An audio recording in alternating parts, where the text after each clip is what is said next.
And what's up, Couch Potato and Boys? Today we're just going to be going over attachment skills because I've been asked about this in the past. So, we're just going to completely ignore any of these and any of these. These are, for all intents and purposes, completely worthless. Your Digimon signature skills are much better than these ever will be, so we completely ignore these. We move on into these 4 categories, and this is where the magic really happens. So, the first one we have here is the heal versus X heal. Obviously, we're always using X heal over heal. Greatly is always better. Same thing with X aura. We probably use that over X heal. It's just better to heal more people than one. Revive, I don't really use, but X revive I occasionally have a use for. Generally, you want to bring at least one healer who has this move just in case, especially for the final boss fight with Digimon. If he goes down and you can't res him, especially New Game Plus where there's no items, you are infinitely stuck in that fight and pretty much have to close the game as far as I understand. Meditator and Normalize are okay, but there's no point in using them when Restore exists and does both of these things in one, so these are kind of wasted slots. Dispel is okay, it removes stat debuffs from yourself. This is one that you probably want to bring on your support Digimon, just so that you can make sure you're always doing the most damage and have your stats normal, essentially. So that's basically all the healing ones we have here. For these, generally we're only going to be taking, I believe, attack up 30% for yourself, defense 30% for yourself, int 30% for yourself, SPI 30% for yourself. There generally isn't much use in using the 10% all allies 100%. I mean, you can bring them, but I just think it's just better to bring the individuals so that you can boost yourself.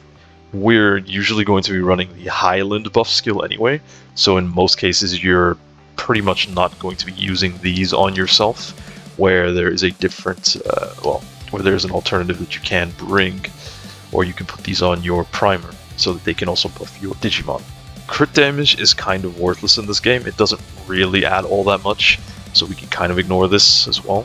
We now move on to the really good categories, which would be the debuff and the special. So in debuff, you can bring the attack bind. However, I don't really think it's necessary when most primers you're going to be using, or some at least, have this in some form or capacity. In general, we're trying to beat the enemy before they beat us. So while these are good, this is not as good, but still usable. We're better off using these instead. So to lower defenses, to lower magic resist. Unfortunately, these are kind of worthless too. Sorry, not this one. These here are kind of worthless too. There is some use in poison. There is some use in poison when you can actually poison the boss, because it's 6% max health damage tick per turn can stack up quite nicely.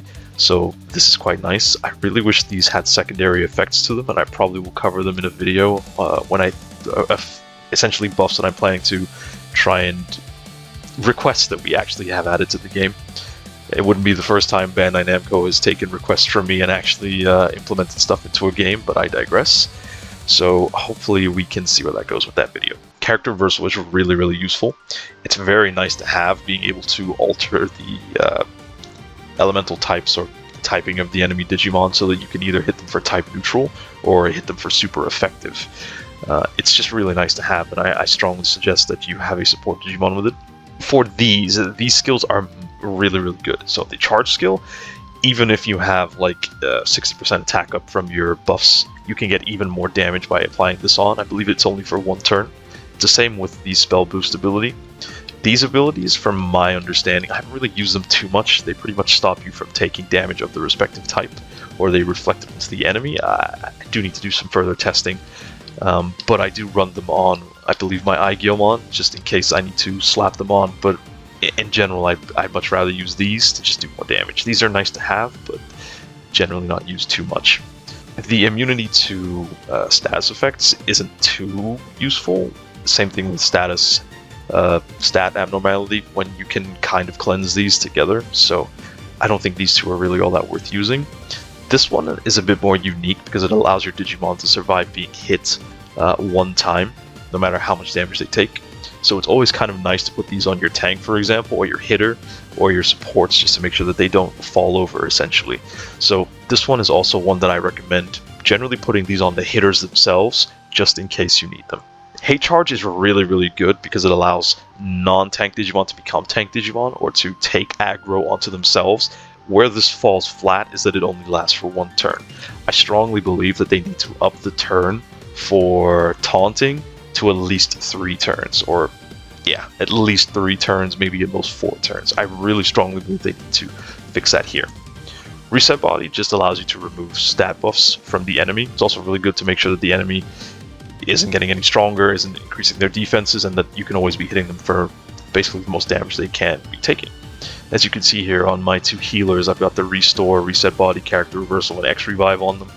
Most of my hitters will always run Reset Body, Safety Guard, Acceleration Boost, essentially whichever one is the type of damage that I'm trying to do, and then Character Reversal. The primers will always run the 2 Shred moves, as well as their general special skill, which is the Primer skill, and then just an extra way to buff damage.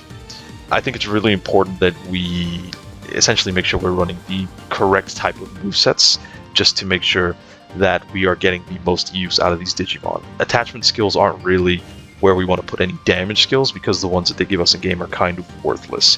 We just want to be using buffs, debuffs, and these special ones, just to make sure that we are, again, maximizing what we can get out of our Digimon.